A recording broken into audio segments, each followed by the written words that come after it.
ang gibindisyonan ng imong mga anak sulod kanimo. Dayka ang Ginoo, O Jerusalem.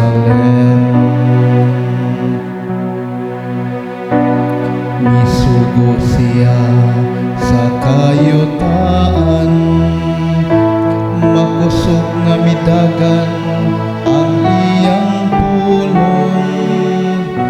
Gikatag niya ang niebe, ingon og pilana. Ang yelo iyang gisabulag, ingog abuho. Dayka ang Ginoo, O Jerusalem. Isangyaw niya ang iyang pulong kahang hakop, ang iyang mga lagda ug ang iyang kasuguan kang Israel. Wala siya maghimog sama niini alang sa bisan unsahang nasod.